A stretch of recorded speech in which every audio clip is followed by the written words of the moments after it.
et vous pouvez ainsi vous asseoir.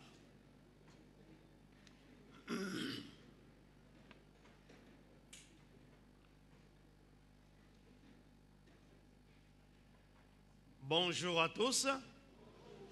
Bonjour encore. Je voudrais saluer aussi tous nos amis qui nous suivent de par le monde sur Internet. Eh bien, vous avez bien fait de suivre et d'être unis à la Nouvelle Jérusalem de Bruxelles. Notre culte est à la gloire de notre Dieu. Amen. Notre texte de ce dimanche est tiré de l'épître de Saint Paul aux Éphésiens, chapitre 2. Nous lirons les versets 19 jusqu'à la fin. Épître de Saint Paul aux Éphésiens, chapitre 2, verset 19 et les suivants. Nous lisons tous ensemble. Lisez à haute voix ce texte avec moi. Nous lisons. Ainsi donc, vous n'êtes plus des étrangers, ni des gens du dehors, mais vous êtes concitoyens des saints, gens de la maison de Dieu. Vous avez été édifiés sur le fondement des apôtres et des prophètes, Jésus-Christ lui-même étant la pierre angulaire. En lui, tout l'édifice bien coordonné s'élève pour être un temple saint dans le Seigneur. En lui, vous êtes aussi édifiés pour être une habitation de Dieu en esprit. Amen. Nous sommes en train de parler ces semaines sur l'Église. C'est quoi l'Église? Nous avons défini que l'Église est la maison de Dieu. L'Église est la propriété personnelle de Dieu. Dieu n'a pas d'autre business dans ce monde si ce n'est l'Église. Dieu n'a pas de business ni de cuivre, ni de pétrole, ni de l'argent, ni de l'or, ni des éducations dans les grandes universités et écoles. Dieu n'a qu'un seul business qui est à lui, c'est l'Église du Dieu vivant. Amen. L'Église n'est pas la propriété ni du pasteur, ni de l'évêque, ni de l'archevêque, et encore moins des fidèles. L'Église n'est pas une conglomération des amis. Ce n'est pas un lieu tribal, ni racial, ni linguistico-tribal. Ce n'est pas une conglomération des gens aisés ou moins aisés.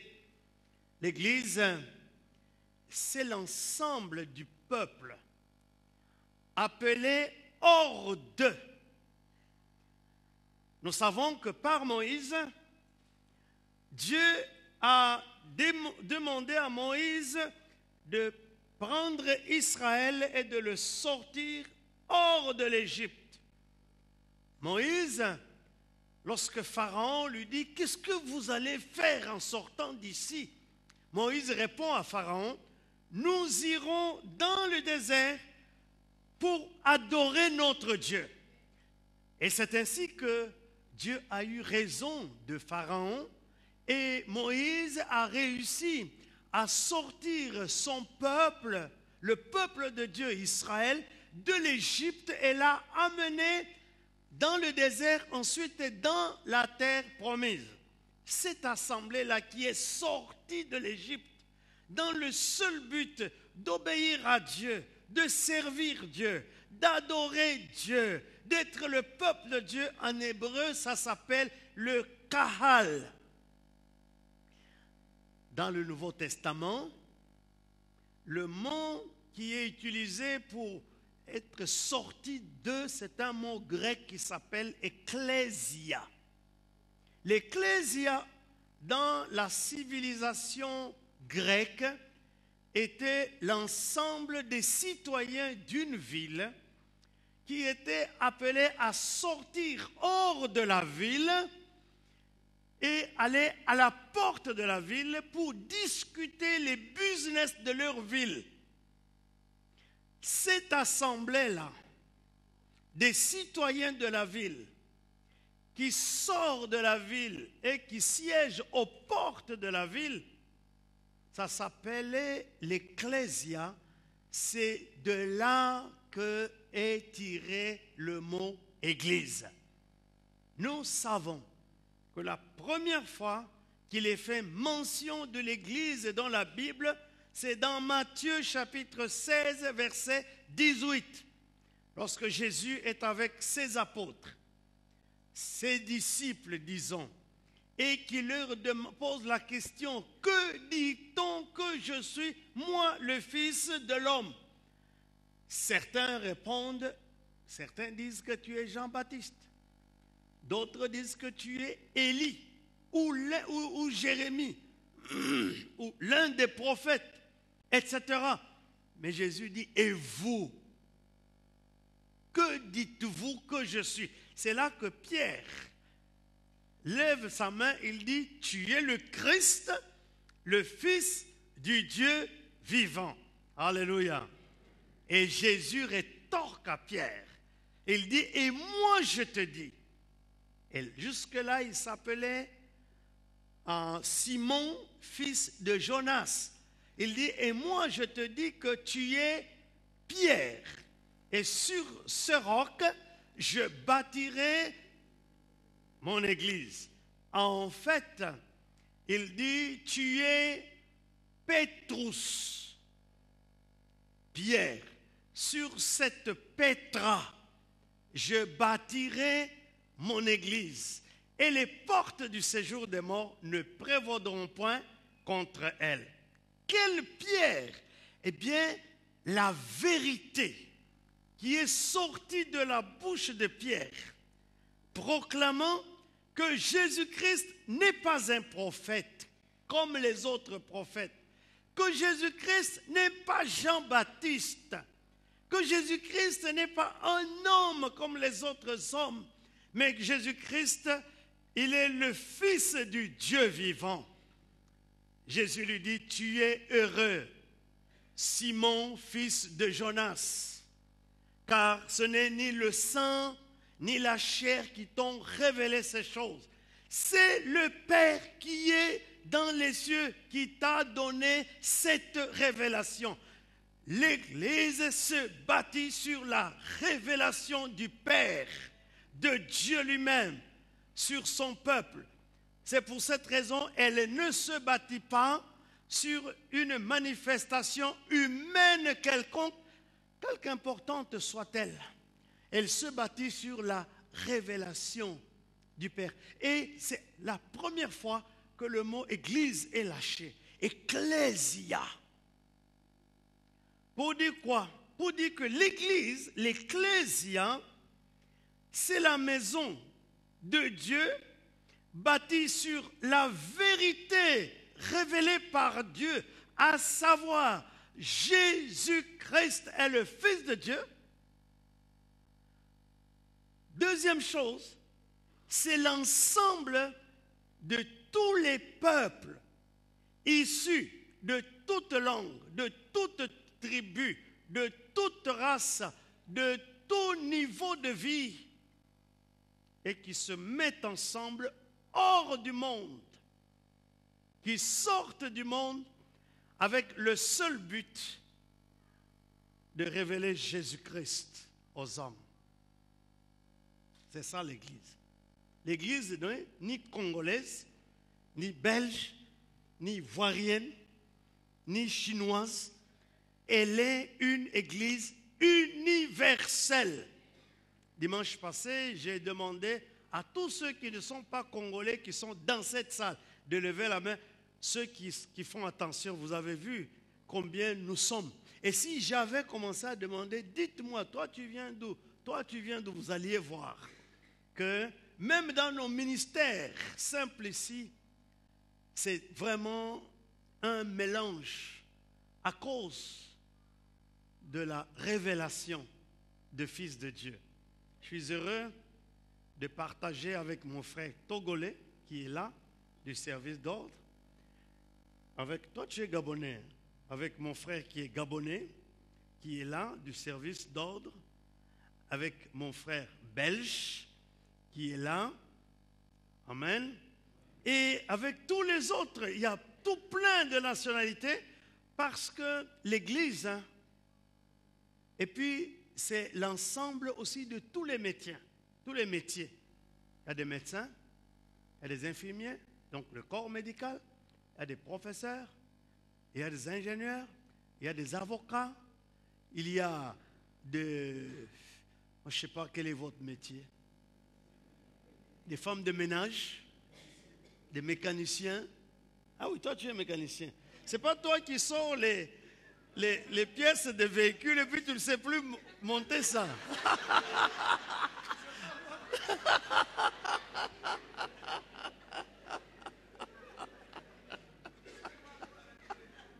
Non, ce n'est pas lui. C'est un autre qui était à la chorale Vie Nouvelle.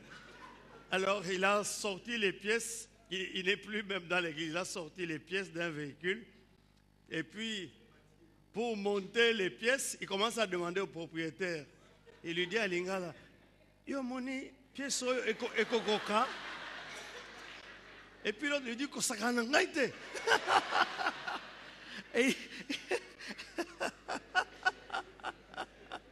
Est-ce que cette pièce va aller à cette place? Mais c'est lui le mécanicien. Enfin, c'est tout ça que fait l'Église. Amen. Et Jésus dit, les portes du séjour des morts ne prévaudront point contre elles. Je disais ce matin, en 1972, j'étais président des groupes bibliques universitaires à l'université de Dakar au Sénégal. Nous n'étions que 20 étudiants, mais de plusieurs nationalités africaines. À l'époque, l'université de Dakar était composée des étudiants qui venaient de tous les pays d'Afrique, et anglophones et francophones. Parce qu'il n'y avait pas encore des universités dans beaucoup de pays africains. Un jour, dans une réunion, on s'est retrouvé que quand nous terminons la réunion, chacun rejoint les gens de son pays. Moi, je rejoignais les Congolais. Les Camerounais rejoignaient les Camerounais, les Gabonais rejoignaient les Gabonais, etc. Les Burkinabés allaient voir leurs frères burkinabés. Nous avons dit, en quoi sommes-nous l'Église? Parce que l'Église, c'est l'ensemble du peuple appelé hors d'eux. Nous devons sortir pour être ensemble et adorer Dieu. Et à partir de ce jour-là, nous avons formé une communauté compacte des vrais frères, des vraies sœurs. J'ai quitté Dakar en 1974 pour retourner au Congo, mais depuis 1972, nous sommes restés amis jusqu'à ce jour. Jusqu'à ce jour. Parce que, et Dieu a voulu que tous ceux qui étaient avec nous sont vivants encore. Un jour, je suivais la radio. Un de mes amis était à l'époque, il parlait à la radio RFI, et puis j'ai réalisé qu'il était Premier ministre du Tchad. Mais c'est toujours l'Église. Alléluia. Nous sommes restés unis et solides. L'Église, ce sont l'ensemble du peuple appelé hors d'eux. Et ils ont une autre caractéristique, ils sont bâtis pas à partir de leur mérite, mais à partir de Jésus-Christ. Parce que c'est lui qui a dit, je bâtirai mon Église. Chacun reçoit la révélation de Jésus-Christ. Deuxième chose, les portes du séjour des morts ne prévaudront point contre elles. Ça veut dire que quand un membre de ce corps est en train de se battre contre la mort, l'Église peut s'unir et refuser la mort. C'est notre prérogative comme Église. Troisième chose, il dit ce que vous liez sur la terre est lié dans le ciel. L'Église a le pouvoir de changer les décisions de la terre et même au ciel. Quand l'Église prie, le ciel a les yeux et les oreilles ouverts pour entendre ce que l'Église dit. Quand vous avez, il dit, ce que vous liez sur la terre est lié dans les cieux. Ce que vous déliez sur la terre est délié dans les cieux. Quel pouvoir, quelle autorité. L'Église, vous savez, fait marcher les instances célestes. Amen. Alors, le texte que nous venons de lire, Éphésiens 2, c'est la suite. Parlant de nous. D'abord des Éphésiens, et nous sommes assimilés à eux parce que nous sommes issus d'entre les nations païennes, dites païennes par les Juifs. Ainsi donc, vous n'êtes plus des étrangers.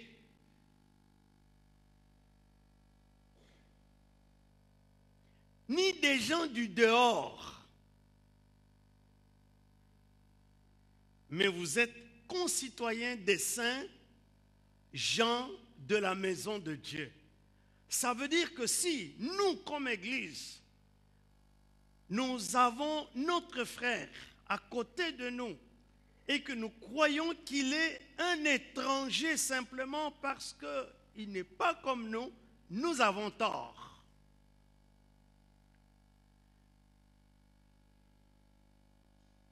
Vous n'êtes plus étrangers. Mais maintenant, vous dites comment nous allons nous familiariser les uns des autres. C'est là l'importance de ce que nous appelons les cellules des maisons.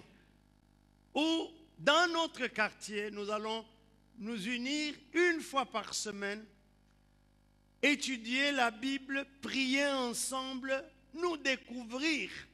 Si un a un fardeau, nous apprenons à porter ce fardeau. Les cellules ne sont pas là pour le but de nous calomnier. Connaître les faiblesses de l'autre pour le calomnier. Connaître les difficultés de l'autre pour les porter publiques sur les toits. Non, les cellules, c'est pour découvrir qui est mon frère. Parce que nous formons un même corps. Si mon frère a des problèmes, qu'est-ce que je dois faire? C'est de l'assister. Peut-être qu'il a simplement besoin que je prie pour lui. C'est formidable. Pour revenir encore à l'exemple du Sénégal, le président que j'avais remplacé, qui était président en 70, quand je suis arrivé dans le groupe public universitaire de Dakar, c'était un frère, je crois, tchadien. Et puis, il a démissionné, nous étions choqués parce que, bon, moi, quand je suis arrivé, c'est lui qui m'a accueilli, j'étais jeune. Et puis, tout à coup, il vient à la réunion, il dit, non, je m'en vais. Alors, on est troublé, on est choqué, qu'est-ce qui se passe? Dans notre groupe, nous étudions la Bible profondément, 2 fois par semaine. Je connaissais, j'étais au début, mais je commençais à comprendre les choses. Les gens murmuraient. Moi, je suis parti à 6 heures le matin. J'ai frappé à sa porte. Il était un étudiant comme moi, mais il habitait dans une autre cité universitaire, dans un autre quartier de la ville. Je suis parti, j'ai frappé à la porte, il m'a accueilli, il était étonné. Il pensait que je venais lui annoncer une mauvaise nouvelle. J'ai dit, non, non, excusez-moi d'arriver si tôt parce que je voulais simplement vous trouver là. Parce que vous êtes aussi étudiant, vous pouvez partir. Alors, je lui ai posé des questions sur ce que les gens murmuraient, pourquoi il a démissionné, etc. Vous savez ce qu'il m'a dit? Il dit, mon frère, c'est la seule personne qui a pris la peine de venir se renseigner chez moi pour en savoir exactement de quoi il est question. Merci beaucoup. Continue comme ça, tu iras loin. Alors, il m'a expliqué sa situation. Avec ses études, il ne pouvait plus combiner à être président parce qu'il avait des travaux pratiques compliqués. Et nous avons parlé et nous avons prié. Et j'ai vu le mercredi suivant, il a réintégré notre groupe.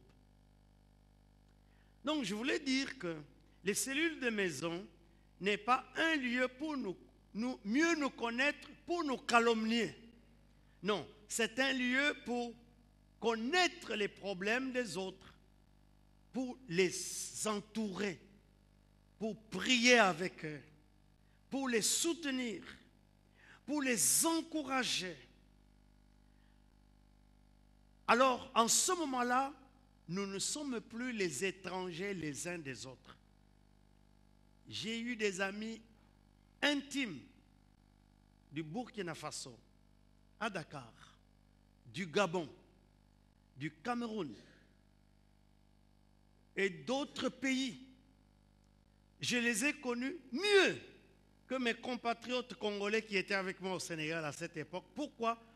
Parce que nous étions l'Église. Amen. Vous n'êtes plus étrangers, ni les gens du dehors, mais vous êtes concitoyens des saints. Écoutez-moi bien.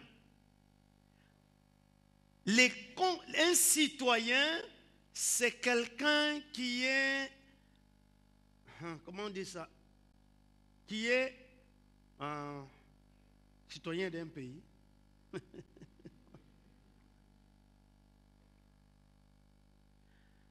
Pourquoi il utilise le mot citoyen? Concitoyen, c'est-à-dire qu'il y a déjà des citoyens et nous sommes des citoyens ensemble. Mais concitoyen, c'est parce que nous n'appartenons plus, vous pouvez trouver ça scandaleux, mais tant pis pour vous, nous n'appartenons plus à nos pays d'origine. Nous sommes maintenant membres d'un autre royaume. C'est le royaume de Dieu, qui a pour roi Dieu, Jésus-Christ, le roi des rois, le Seigneur des seigneurs. Vous n'êtes plus des étrangers ni des gens dehors, vous êtes maintenant des citoyens. Pas congolais, pas gabonais, pas camerounais, pas belge, pas français, pas... Je veux vous dire quelque chose. Vous êtes citoyen belge. Quand vous mourrez à votre commune, dès qu'on introduit votre déclaration, la déclaration de votre décès, votre nom est rayé sur le registre de la population. Parce que vous êtes mort. N'est-ce pas vrai? On bloque votre compte bancaire parce que vous n'existez plus. Mais quand nous sommes concitoyens des saints, la vérité, c'est que quand vous êtes prêts à rendre votre âme, les anges de Dieu viennent, ils accueillent votre âme et votre esprit et partent avec là où se trouve le Seigneur. Pourquoi? Eh bien, parce qu'entre le ciel de Dieu et là où nous sommes, c'est là le siège des dominations, des autorités, des princes, des démons. C'est là que siège le diable. Si ton âme sort tout seul, il va être combattu et bloqué là-bas dans l'atmosphère. Alors les anges viennent, ils vous escortent, ils escortent votre âme et votre esprit quand vous rendez l'âme et vous allez dans le royaume des cieux. Pour dire quoi? Pour dire que, pour continuer à vivre, quand vous êtes citoyen du royaume de Dieu, vous ne serez jamais effacé sur le registre de la population de ceux qui appartiennent au royaume de Dieu. Vivant sur la terre ou mort sur la terre, vous continuez à être vivant. Deuxième chose, les saints dont il est question, parce que l'Église est universelle. C'est-à-dire, vous êtes concitoyens avec les gens qui vivent en Belgique, tous ceux qui ont répondu à l'appel de Dieu, qui ont reçu la révélation de Jésus-Christ. Où qu'ils se réunissent, ça n'a pas, votre clocher n'a pas d'importance. Tous les vrais enfants de Dieu, dans cette ville, nous sommes concitoyens. Dans chaque pays du monde, nous sommes concitoyens. C'est là l'universalité de l'Église.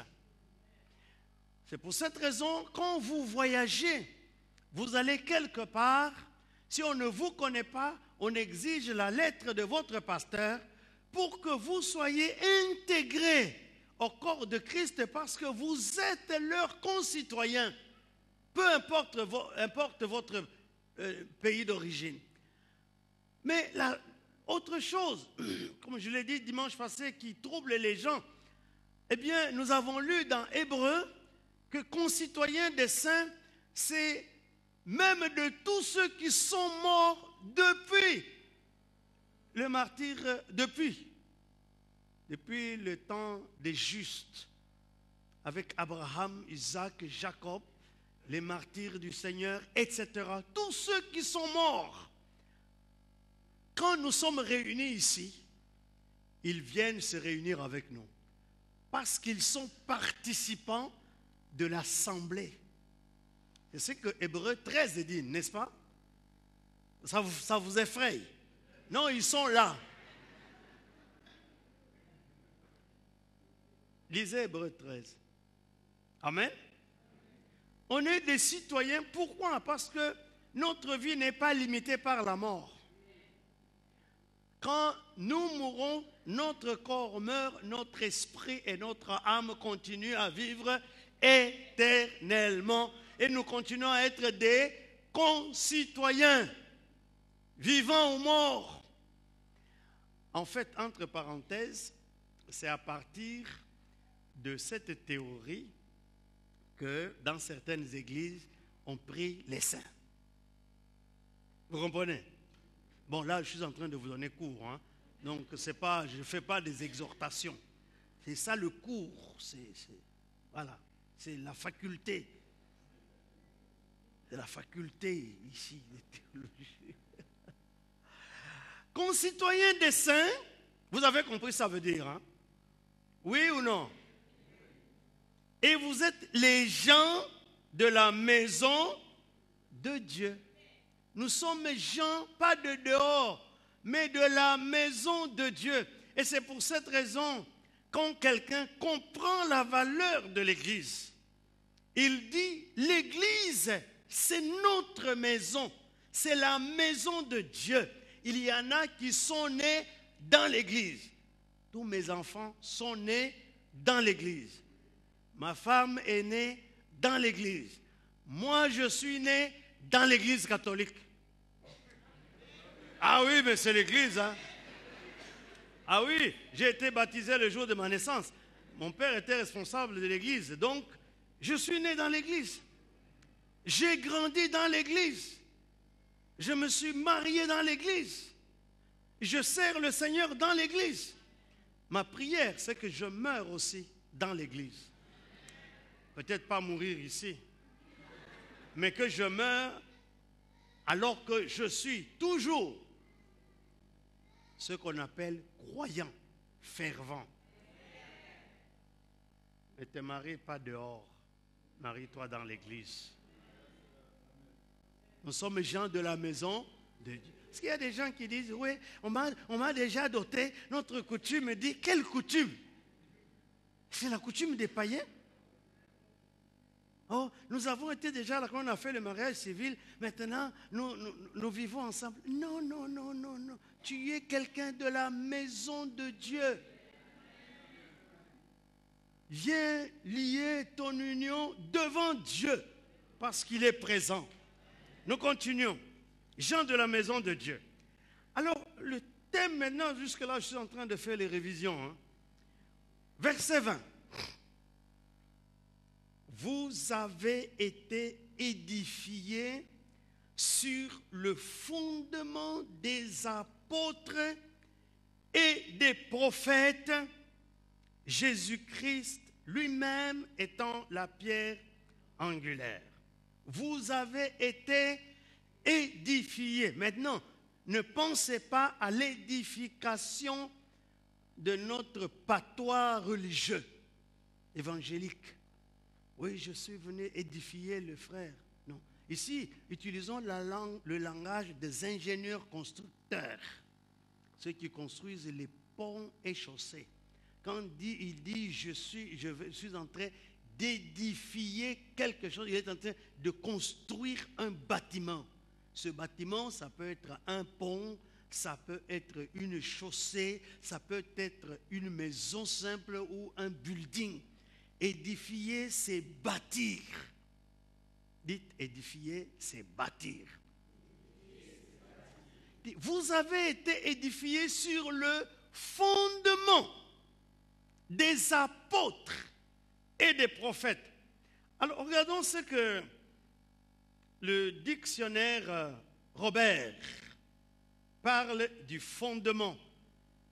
Le fondement, c'est un fait justificatif d'un discours ou d'une croyance. C'est le point de départ d'un système d'idées. C'est le principe. Fait justificatif d'une idée ou d'une croyance. Point de départ d'un système d'idées. Le principe. Il y a un autre dictionnaire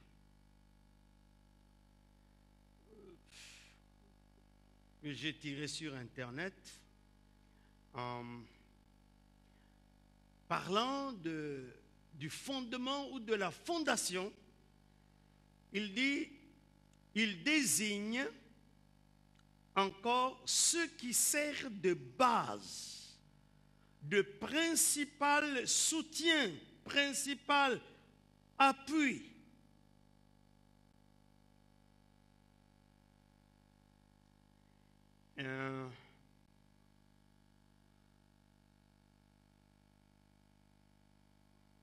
Un certain Pierre Sadi. Bon, je vous fais grâce de ça. Il dit, vous avez été bâtis sur le fondement, sur le principe de base des apôtres et des prophètes. Un commentateur disait ceci: ces fondements des apôtres et des prophètes ne sont autre chose que les enseignements des apôtres et des prophètes. Mais les enseignements des apôtres et des prophètes, oui, parce que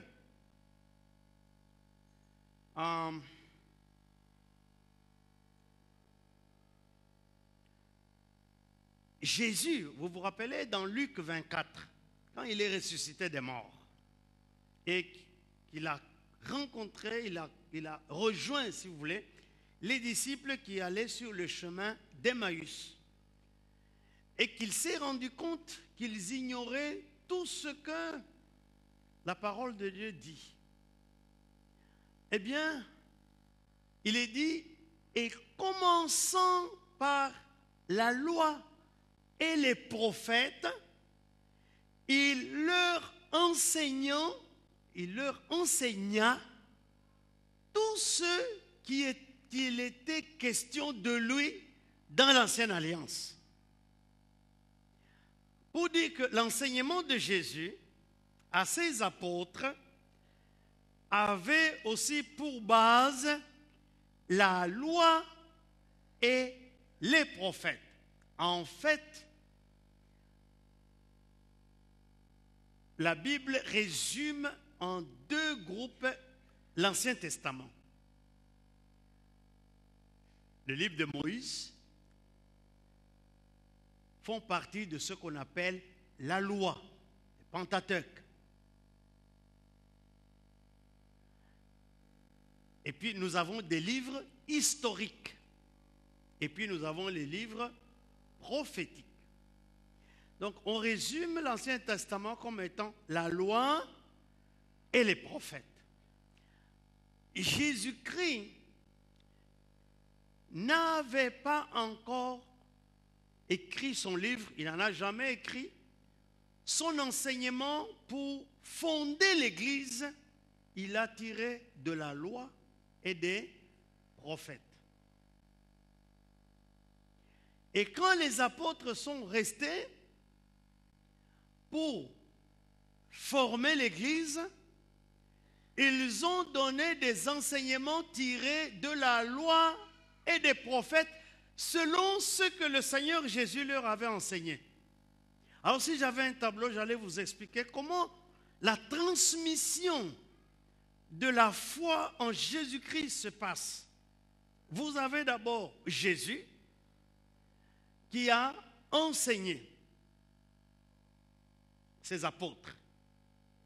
Il les a enseignés à partir de la loi et des prophètes. Vous voyez, il est dit, il vous a été dit, tu ne feras pas ceci. Matthieu chapitre 5. Mais moi, je vous dis, etc. Quand Jésus a passé 3 années à les former sur pas autre chose que la parole de Dieu, maintenant à la lumière de ce que lui, il est venu révéler, 3 ans après, il a été crucifié, il est mort, il a été enseveli, le 3e jour, il est ressuscité des morts, et il a passé 40 jours avec eux, nous dit Actes des Apôtres chapitre 1, pour leur enseigner tout ce qui concerne le royaume de Dieu. Et puis il est monté au ciel. Maintenant, les 12, quand la Pentecôte est venue, et que l'Église a commencé par la prédication de Pierre le jour de la Pentecôte, ils ont continué à enseigner l'Église. Enseigner quoi? Pas les choses de leur coutume, pas les choses de leur tradition, mais les enseigner sur la parole que Jésus leur avait enseignée. Donc, le fondement sur lequel l'Église devait s'asseoir, c'est l'enseignement de Jésus-Christ et des apôtres. Et nous savons que les apôtres n'ont pas enseigné autre chose que ce que Jésus leur a enseigné. Et c'est ainsi que quand les apôtres ont été vivants, ils ont créé, donc Jésus c'est le premier maillon, les apôtres le deuxième maillon, ils ont de leur vivant, les apôtres, enseigné à un groupe de gens que quand les apôtres sont morts, eux, ils ont repris le flambeau en main. C'est ce qu'on appelle les pères de l'Église. Les pères de l'Église ont enseigné quoi? Les pères de l'Église ont enseigné ce que Jésus a enseigné aux apôtres et ce que eux, ils ont reçu des apôtres à partir de l'enseignement de Jésus. Et puis il y avait un 4e maillon, la 2e génération des pères de l'Église. C'est ainsi que la foi a été transmise de façon correcte, se basant sur l'enseignement des apôtres et des prophètes, mais cet enseignement basé sur l'enseignement de Jésus-Christ. C'est pourquoi il est la pierre d'angle.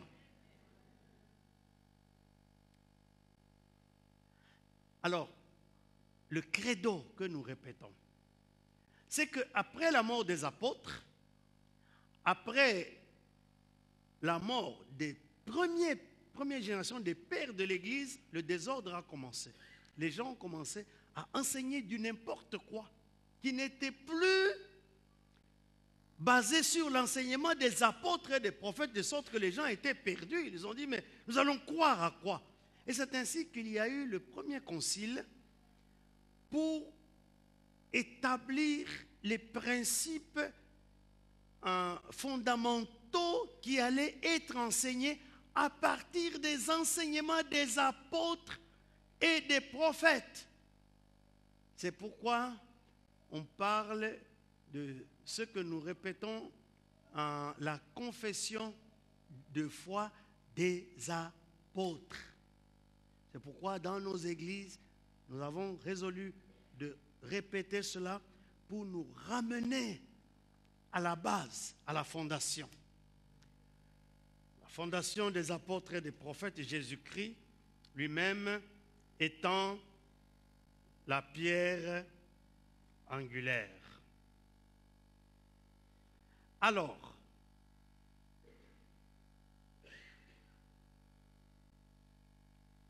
dans Éphésiens chapitre 4,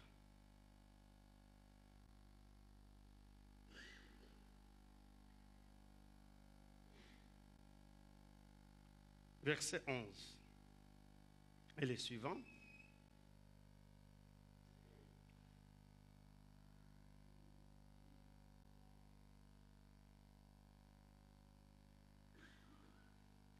Éphésiens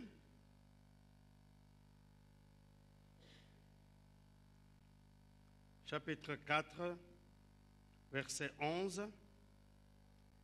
Alors, nous lisons ceci. Il a fait les uns, etc. Mais j'aime commencer à partir du verset 17. Et puis après, nous allons revenir au verset 11. Pourquoi je dis cela? C'est parce que, avec les années, l'Église, j'avais dit, s'était polluée. Alors les gens ont commencé à enseigner n'importe quoi. Il y en a qui enseignaient les choses de leurs coutumes, de leurs traditions. Regardez, nous sommes combien dans mon pays? On dénombre les tribus au Congo, nous sommes plus de 400 tribus. Donc ça veut dire que dans mon pays, il y a plus de 400 coutumes. Maintenant, si chaque tribu dans l'église commence à enseigner les choses de sa coutume, on est perdu. Et c'est pour cette raison que j'ai des problèmes avec les gens qui veulent se marier selon leurs coutumes. Vous comprenez ça? Oh, non, on ne veut pas rejeter la coutume. Non. Quand nous sommes convertis à Dieu, l'enseignement n'est plus selon nos coutumes. L'enseignement, c'est ce que la vérité de l'évangile nous dit. Qu'est-ce que Jésus, excusez-moi, qu'est-ce que Jésus a enseigné? Qu'est-ce que les apôtres ont enseigné? Que dit la Bible? Point. Parce que si chacun amène ce que sa coutume dit, on ne s'en sort plus. Moi, je vais vous enseigner les choses de ma coutume. Et quand vous allez partir dans votre tribu, on dit, ah non, il n'est pas quelqu'un de chez nous. Voilà ce qu'on enseigne chez nous. Alors là, mon rôle de pasteur n'a plus de valeur. Ce que la Bible nous dit, nous sommes le Kahal de Dieu, l'assemblée appelée Horde. Nous sommes l'ecclésia de Dieu. Nous sommes appelés à sortir hors de nos coutumes, hors de nos traditions, hors de tout ce que nous avions enregistré depuis que nous sommes enfants. Moi, je suis né au village. J'ai grandi au village. Ça veut dire que j'ai déjà vu les pratiques, les coutumes. J'ai assisté à des histoires de morts, à des histoires de naissance, à des histoires de... Quand il y a des problèmes, comment on paye les poules, j'ai assisté à tout. Mais qu'est-ce que je devais faire quand je me suis converti? C'était me dépouiller de tout cela. Alors vous allez me dire, oui, mais il ne faut pas dire des choses comme ça dans notre tradition, parce que non, si tu tiens à ta tradition, c'est ce qui a tué les Juifs. Les Juifs n'ont pas voulu démordre de leur tradition hébraïque. Mais la tradition des Juifs, tout ne venait pas de Dieu, tout n'est pas de la loi de Moïse. Au milieu d'eux, ils ont laissé les Philistins, les pharisiens, plutôt les phérésiens, toutes sortes de peuplades, et ils ont commencé à imiter aussi leurs pratiques. Dans nos milieux, il y a un peu de tout. Alors, quand nous sommes le Kahal, nous devons sortir de l'Égypte. Si nous sommes Ecclésia, nous devons sortir de la cité, sortir de nos traditions. Lisons un peu. Donc, si vous allez voir quelqu'un, même s'il s'appelle pasteur, vous savez, il y a un frère, je ne sais pas s'il est là. Si vous êtes là, excusez-moi, parce que je ne le vois pas loin. Il avait perdu, je crois, son père dans notre pays. Avant de partir, il est venu chez moi. Je lui ai dit ce qu'il faut faire. Et puis, je crois, quelques jours avant qu'il ne parte, un autre pasteur est arrivé. Il se fait que, bon, lui, il était attaché aux histoires de tribus. Alors, il a vu ce pasteur-là, il lui a dit, non, il ne faut pas renoncer à notre tradition. Quand tu arrives chez nous, comme c'est toi qui es l'aîné, il y a ceci. Donc, il est arrivé, on l'a accueilli avec des cérémonies. Tam-tam, on tue les poulets, etc. On dansait. Alors, il était parti pour peut-être le temps du deuil, et revenir. Il était ici avec femme et enfant. On l'a bloqué là-bas. Il a fait combien d'années? Plus de 10 ans. Ouais, la coutume. Donc les danses qu'il dansait, ça, c'était pour le lier. Après, on lui a donné la plus jeune femme de son père. Ah oui, c'est ça la coutume. C'est ça. C'est ça la tradition. Et il est bloqué là-bas. La femme est venue me voir. Est-ce qu'on va faire quoi? On a envoyé l'argent, il ne vient pas. J'ai dit, hé, ton mari, excuse-moi. Mais heureusement, cette sœur est brave. Elle était à l'église tous les jours dans la prière. 10 années sont passées. Les enfants sont nés, ont grandi. Alors quand, après, Dieu nous a fait grâce, il est revenu. Nous devons nous dépouiller de ça. Chaque fois que, surtout quand il y a des deuils, quand vous voyez une personne qui part, après revient habillée en noir, les cheveux rasés, il est tombé dans les pièges.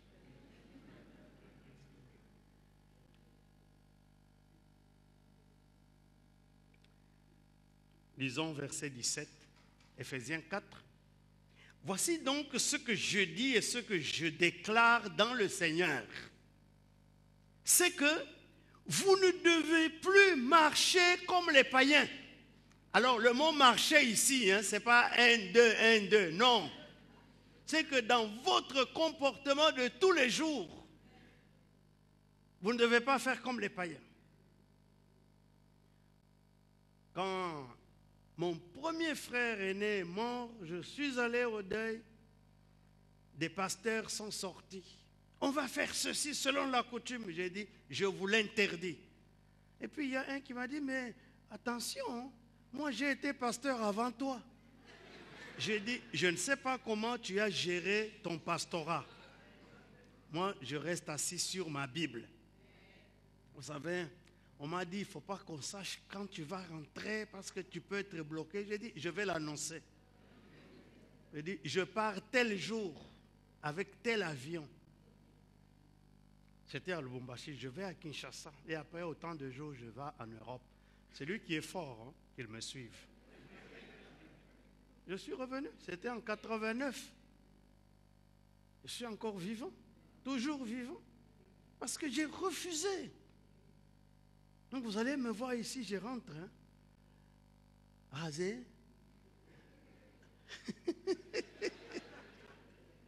Bon, vous ne devez plus marcher comme les païens. Parce que nous pensons que quand... Si tu fumais, tu ne fumes plus, tu ne bois plus un verre de bière, alors c'est ça marcher comme les païens. Non, c'est plus profond que ça. C'est que vous ne devez plus marcher comme les païens qui marchent selon la vanité de leurs pensées. Ils ont l'intelligence obscurcie. Vous savez pourquoi ils ont l'intelligence obscurcie?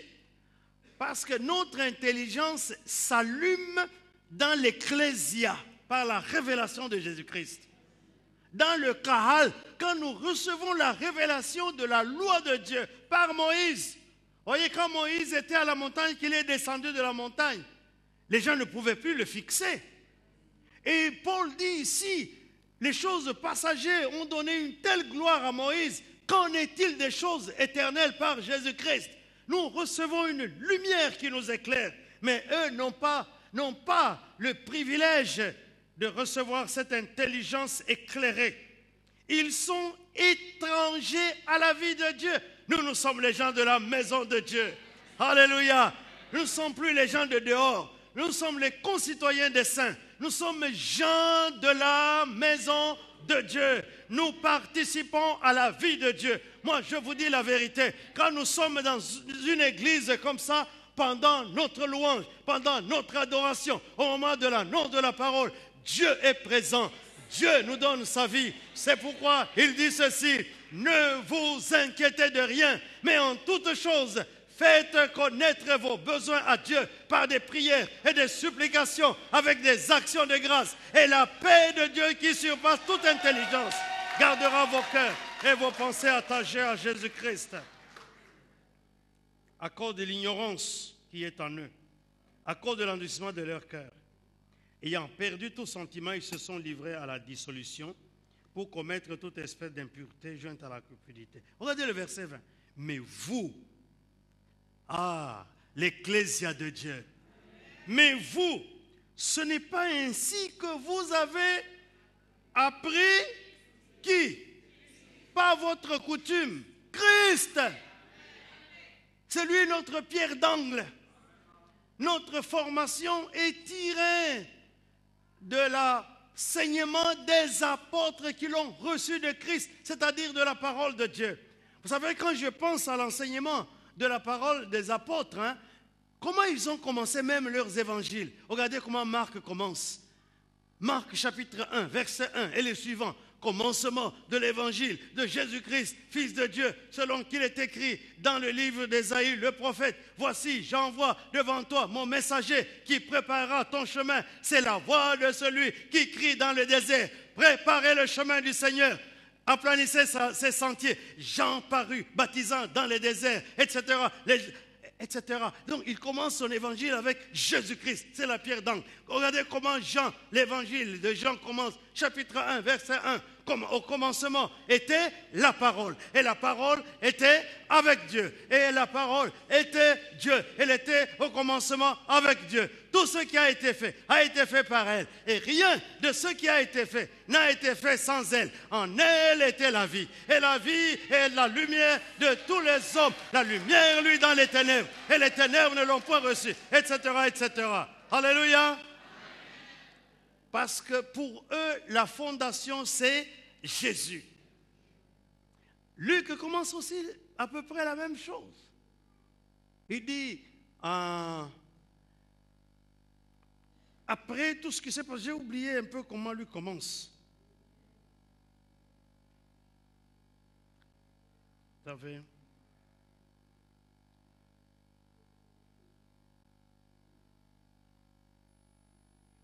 C'est pour que nous comprenions que les apôtres n'ont pas fait du n'importe quoi. Ils se sont basés sur la parole de Dieu. Et ils disent ceci. Luc dit ceci. Plusieurs ayant entrepris de composer un récit des événements qui se sont accomplis parmi nous, suivant ce que nous ont transmis ceux qui ont été des témoins oculaires dès le commencement et sont devenus des ministres de la parole, il m'a aussi semblé bon, après avoir fait des recherches exactes sur toutes ces choses depuis leur origine, de te les exposer par écrit d'une manière suivie, excellent Théophile, afin que tu reconnaisses la certitude des enseignements que tu as reçus. Quels enseignements? Tirés de la fondation Christ. Alors, nous continuons avec un autre texte d'Éphésiens 4. Il dit,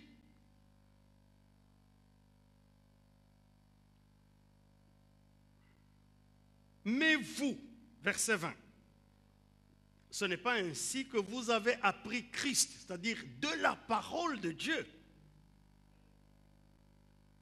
Si du moins vous l'avez entendu, et si conformément à la vérité qui est en Jésus, c'est en lui que vous avez été instruits. À faire quoi? Les efforts. À vous? Vous dépouillez de quoi? Des traditions, des coutumes, de tout ce que la tribu a fait peser sur votre vie depuis que vous êtes né. Et si vous êtes comme moi, qui suis né au village, qui a grandi au village, vous connaissez le poids de la tribu sur moi. Je devais m'en débarrasser.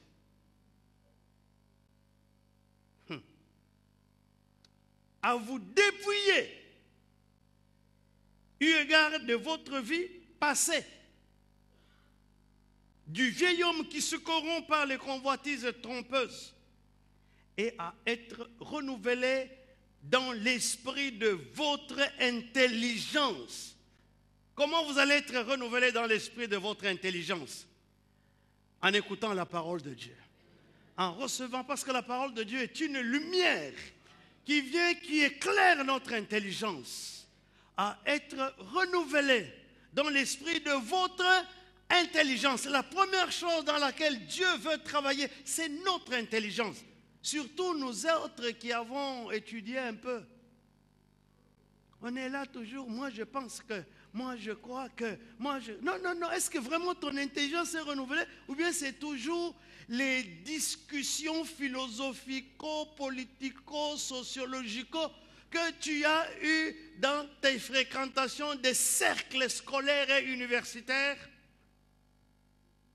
Il dit non, non, notre intelligence doit être renouvelée. Alléluia. Comment? Par la parole de Dieu.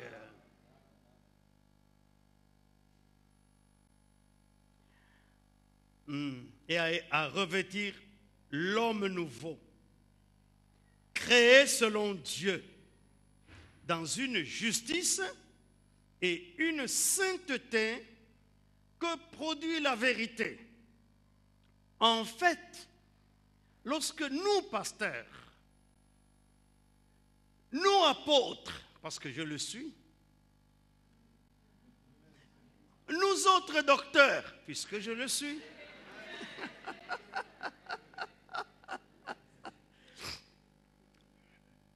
évangélistes, nous apprenons à amener le peuple de Dieu dans le fondement des apôtres et des prophètes, c'est-à-dire dans ce que la Bible enseigne. Nous sommes en train de former là un peuple et de créer en lui l'homme nouveau selon Dieu. L'homme nouveau ne vient pas à cause de nos diplômes. Hein? Non, non, non. Le diplôme, tout ce que ça fait, c'est assécher ta vie spirituelle. Plus tu étudies, plus tu deviens un croyant. Même la théologie, ça rend des gens secs. C'est pour cette raison les églises pentecôtistes avaient décidé d'avoir leur faculté de théologie où ils enseignent les choses selon la parole de Dieu. Pas selon les élucubrations théologiques, etc. Non. En ce moment-là, nous créons un homme nouveau selon Dieu. Et la parole nous conduit dans la justice et la sainteté parce que nous sommes dans la vérité. Il n'y a pas deux vérités, il y a une seule vérité, la vérité de la parole de Dieu. Jésus a dit, si vous êtes réellement mes disciples, vous connaîtrez la vérité et la vérité vous rendra libre. Donc, la parole de Dieu nous conduit à la justice et à la sainteté à cause de la vérité qu'elle nous révèle sur la vie. Vous savez, dans notre siècle, si vous parlez selon la parole de Dieu, à un moment donné, vous avez l'air d'être un fou. Parce que voici les normes, c'est ça. Et toi, tu vas dire non, non. La parole de Dieu dit ça. Ils vont dire non, ça ne va pas chez toi. Ah non, non, vous devez faire attention avec lui. Ah non, non, il a pété les plombs. Il a une folie religieuse. Il a une maladie. C'est vrai. Mais nous devons nous en tenir parce qu'il n'y a pas de vérité. C'est ça la vérité.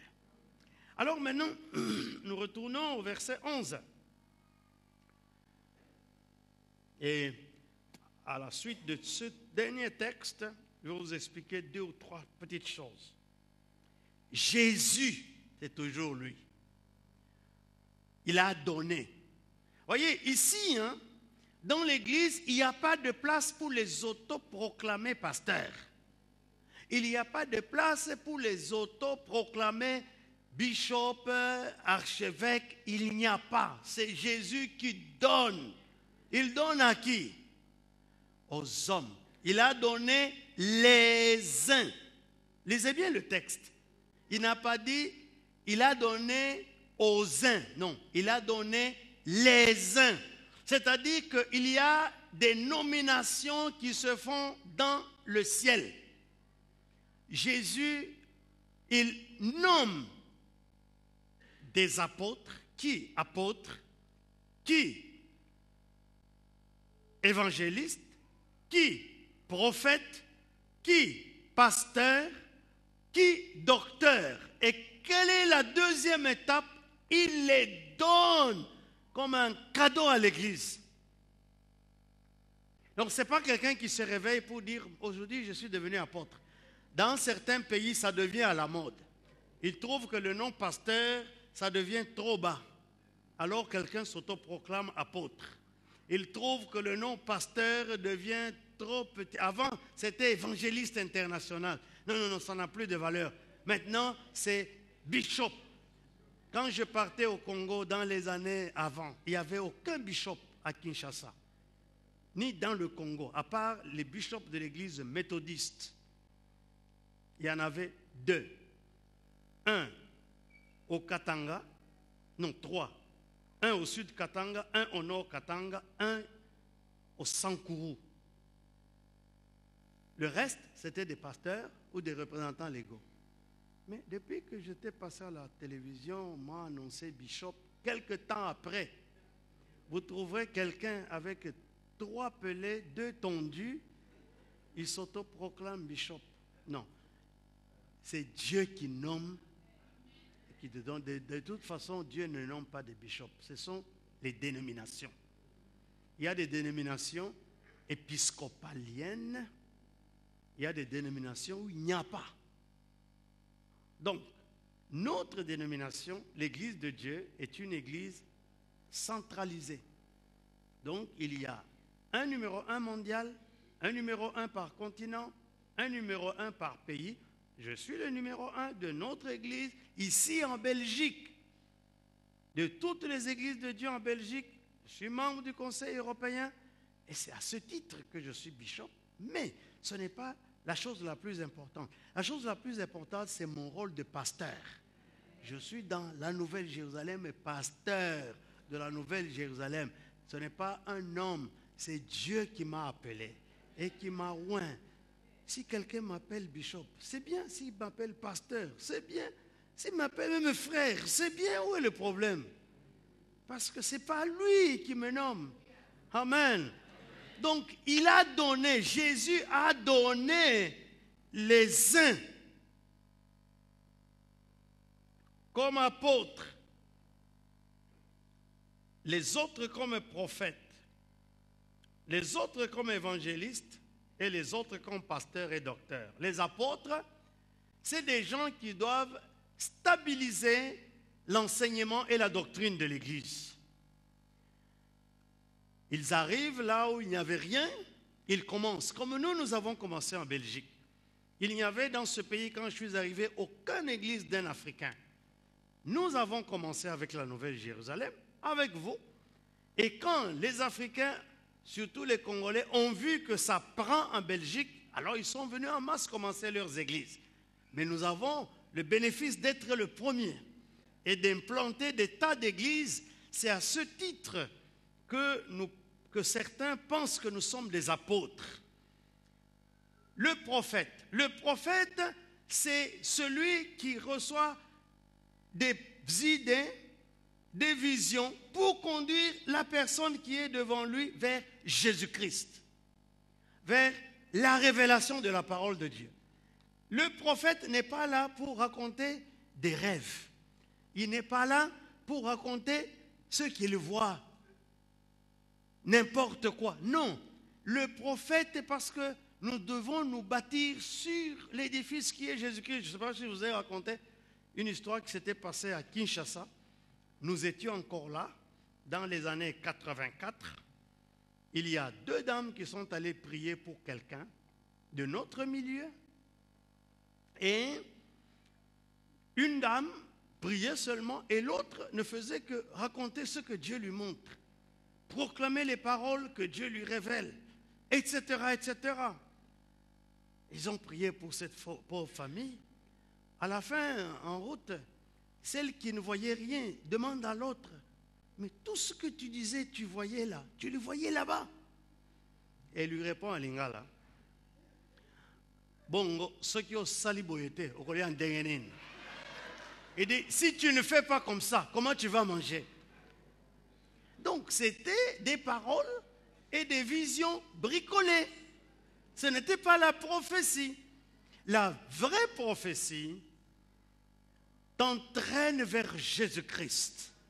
Je me rappelle, nous avions un jour consulté un prophète, un vrai, avec ma femme. On venait juste de nous marier et nous traversions des difficultés énormes. Il nous a dit, je vais vous recevoir l'un à la fois. Il a reçu ma femme avec notre bébé et puis il m'a reçu. Il ne m'a pas parlé de ma femme. Il m'a parlé de moi. Il m'a parlé de ma foi. Il ne me connaissait pas. Il me dit, Dieu me montre que vous étiez un serviteur de Dieu dans le passé, là où vous étiez, et que vous avez tout perdu. Normalement, vous devez avoir 7 étoiles. Vous n'avez, bon, je ne sais pas si ça veut dire, maintenant vous n'avez qu'une seule étoile. Je t'encourage à reprendre ton zèle et ton ministère. Sers le Seigneur. Sinon, tu seras le plus malheureux de tous les hommes. Vous voyez, quand je suis sorti de là, j'ai compris que je devais de nouveau me reconsacrer à Dieu. C'est ça le prophète. Il ne m'a pas dit, tes oncles te tuent. Non, non, non. Il a parlé de moi et il m'a entraîné vers le service propre à Jésus-Christ. Depuis ce jour-là, c'était en 1977, sauf erreur. J'étais encore étudiant et nous avons repris notre ministère à fond. Parce que le prophète a pour but de t'amener vers le fondement, qui est Jésus-Christ. Alléluia. Le prophète va te dire, consacre-toi à Dieu. Passe du temps dans la présence de Dieu. Et qu'en est-il de l'évangéliste? L'évangéliste n'est pas celui qui vient prêcher dans les églises. L'évangéliste, c'est un chasseur des âmes.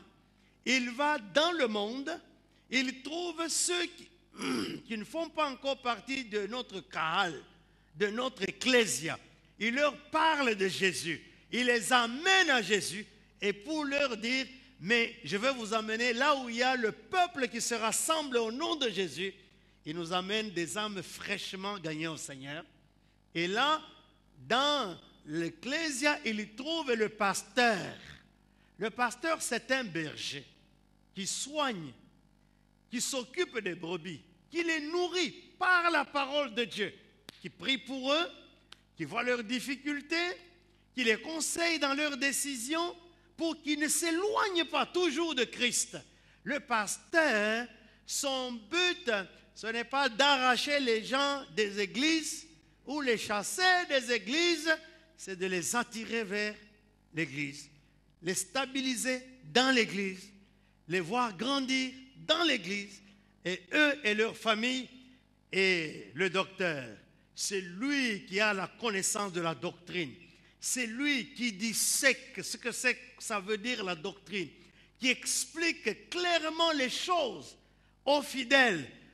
Tous le but, c'est d'amener les gens sur le fondement des apôtres, des prophètes et Jésus, la pierre angulaire. Maintenant, il dit ceci, verset 12, pour le perfectionnement des saints.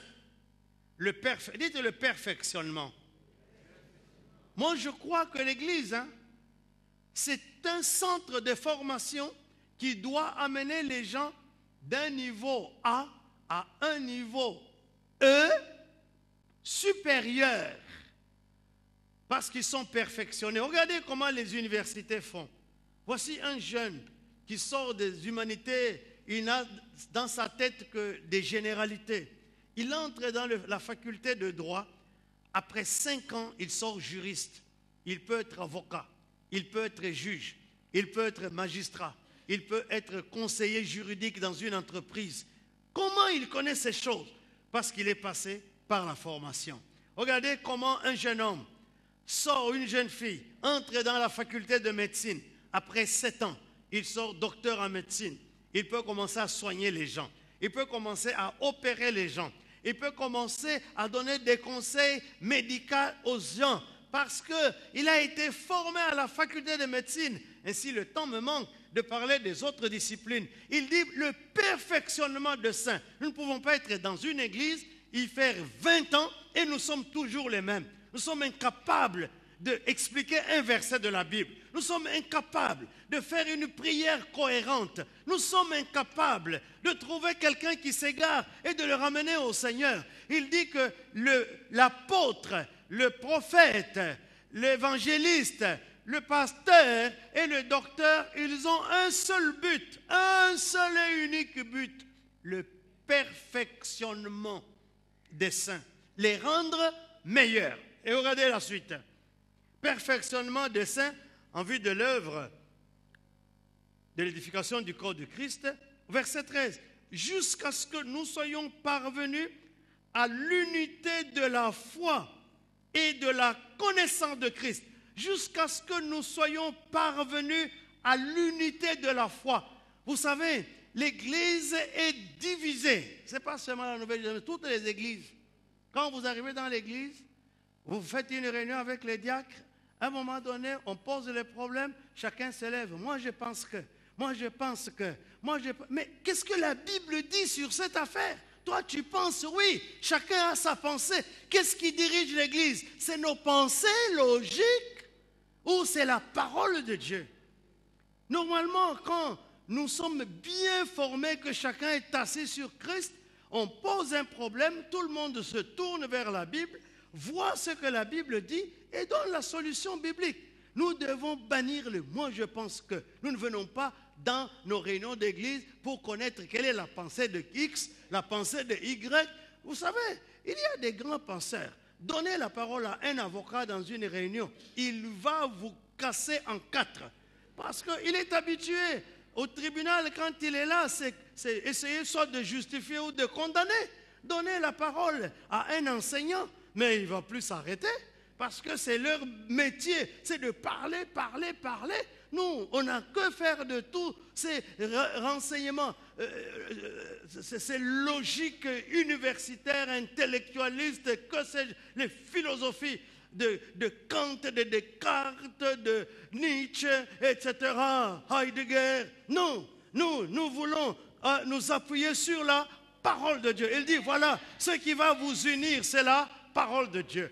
Les pasteurs, les apôtres, les docteurs, les prophètes, les évangélistes ont pour but de nous perfectionner pour que nous arrivions à l'unité de la foi. Ce que dit mon frère vient de la parole de Dieu. Je suis d'accord avec lui parce que ça vient de la parole de Dieu. Ce que dit ma sœur, c'est de la parole de Dieu. Je suis d'accord avec lui parce que c'est ce que dit la parole de Dieu. Alléluia.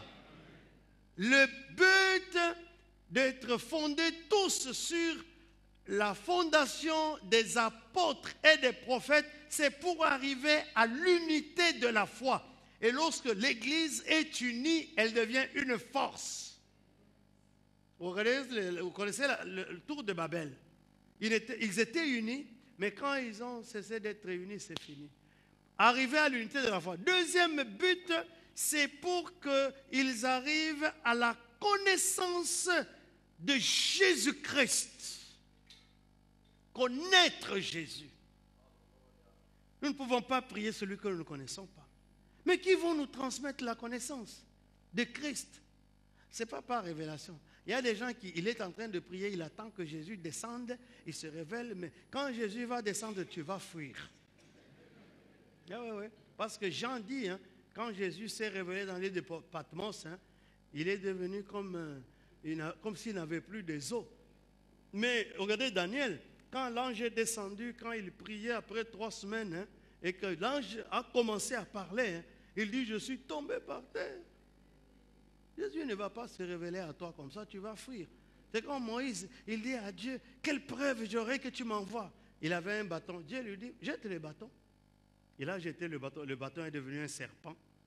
Moïse va s'arrêter là-bas. Il a commencé à fuir. Dans l'autre sens, Dieu dit, non, reviens. Tu as voulu saisis la queue de serpent. Voyez, quand nous sommes en train de prier, Jésus ne va pas se révéler en nous de façon comme il est maintenant dans le ciel.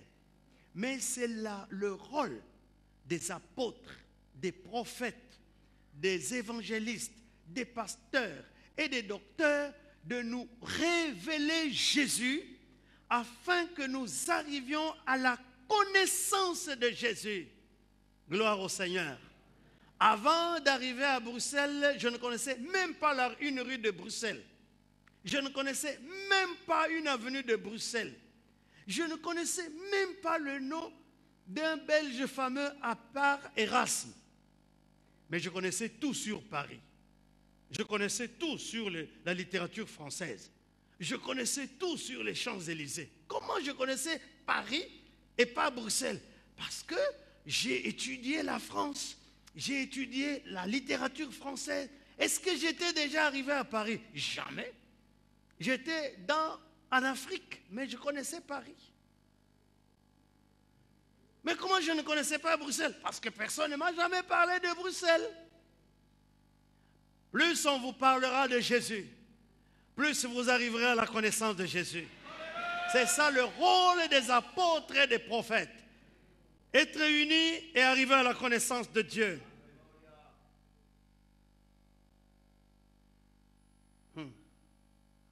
Alors le verset 14, et je vais m'arrêter là-bas. Voici le grand but. Afin que nous ne soyons plus des enfants. Dites, je ne veux pas être un enfant. Flottant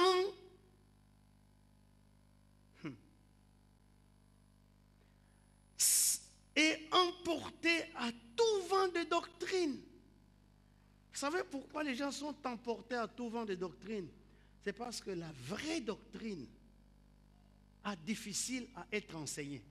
En fait, les pasteurs ont peur d'enseigner la vérité parce que quand on enseigne la vérité, il y en a qui se fâchent contre les pasteurs, il y en a qui se révoltent contre les pasteurs, il y en a qui partent. Alors, pour qu'il n'ait pas de problème, pour qu'il soit tranquille, il vient, il prêche des choses pour faire plaisir, il les gratte au dos. Et tout le monde dit Amen, pasteur. Amen, Amen. Il le caresse dans le sens du poil. Mais si les gens avaient connaissance de la vraie doctrine, lorsque quelqu'un amène la doctrine de l'erreur, ils vont discerner cela. Vous savez comment on étudie à découvrir les faux dollars? Eh bien, dans la Bank of America, Banque centrale d'Amérique, il y a toute une équipe qui étudie à découvrir les faux dollars. On n'étudie pas les faux dollars. On étudie le vrai dollar. Chaque billet, les billets de 1 dollar, les billets de 5 dollars, les billets de 20 dollars, les billets de 50 dollars, les billets de 100 dollars, ils passent le temps à étudier le vrai billet. Quand vous amenez le faux, 50 dollars, ils disent le vrai dollar n'est pas comme ça. Si nous connaissons la doctrine, nous n'allons pas étudier toutes les fausses doctrines, parce qu'il y en a légion. Mais nous étudions la vraie doctrine. Regardez, il dit, nous ne soyons plus des enfants flottants et emportés à tout vent de doctrine. Aujourd'hui, on te dit que ton oncle est sorcier. Tu dis, Amen, oh là là, c'est ce qu'on m'a dit. Il y a quelqu'un, une dame qui avait quitté l'église, une fille, qui était même ici à la louange, elle est allée quelque part, on lui a dit, toi, tu as des choses dans ta vie, tu dois être délivré, etc., sinon tu ne te marieras jamais. Alors la responsable l'a appelé, pourquoi tu as quitté? Oh là là là là, les choses qu'on m'a dites. Les choses qu'on m'a dites. Vous savez quoi? Après quoi? On a appris qu'elle ne s'est jamais mariée, elle cohabite et après, etc. Mais pourquoi? C'est parce que tout vent de doctrine. Quelle est cette religion-là qui ne voit que des choses de la sorcellerie? Vraiment. Est-ce que vraiment ce monde ici est dirigé par la sorcellerie? Quel sorcier a déjà inventé l'ampoule électrique? Mais s'ils inventaient les ampoules électriques, l'Afrique serait déjà éclairée. Hein? Il y a des Canadiens qui sont venus au Cameroun, c'est un pasteur camerounais qui nous racontait là. Il dit, ils sont venus, ils ont donné l'adresse d'un monsieur. Ce monsieur est pauvre, il vit dans une case. Et puis, les pasteurs disent, mais pourquoi vous cherchez cet homme? Il est pauvre, il est dans une case. Il dit, hé pasteur, si vous voyez l'avion qui l'amène là où nous allons, il a le plus grand avion. Mais cet homme-là, il n'a même pas une bicyclette. C'est quoi?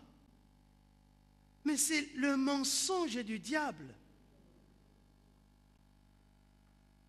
Emporter ça et là, par la tromperie des hommes, par leur ruse, dans les moyens de séduction. N'oubliez pas que tous n'ont pas l'appel de Dieu.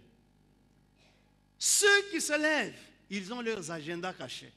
Je vous ai raconté l'histoire de 2 dames de Kinshasa, non? Il y a des gens avec les agendas cachés. Alors, qu'est-ce qui les amène? Leur tromperie, leur ruse et la séduction. Mais si nous sommes enseignés, nous ne succomberons ni à leur ruse, ni à leur séduction. Alors, conclusion, nous croissions tous, à tous égards, en celui qui est le chef, Christ. L'Église qui se soumet aux enseignements des apôtres et des prophètes et qui prend Jésus-Christ comme la pierre d'angle ne se laissera jamais tromper. Elle va vérifier tous les enseignements parce qu'elle connaît la doctrine. Et les gens seront unis entre eux et les gens vont grandir dans la connaissance de Jésus. Pas dans les connaissances des chants, pas dans les danses, mais la connaissance de Jésus. Tu peux avoir une mauvaise voix, mais si tu connais Jésus, tu es la vraie pierre vivante. Quand nous connaissons l'Église, nous savons l'appel de l'Église et nous grandirons. Et Dieu nous fera suivre de toutes ses faveurs. Voilà, j'ai trop parlé. Et je voudrais m'arrêter là. Vous savez, quand on vient de 2 mois de prière, plus 1 mois de jeûne, on a des choses à dire. Alors, pardonnez-moi, que Dieu vous bénisse. Amen.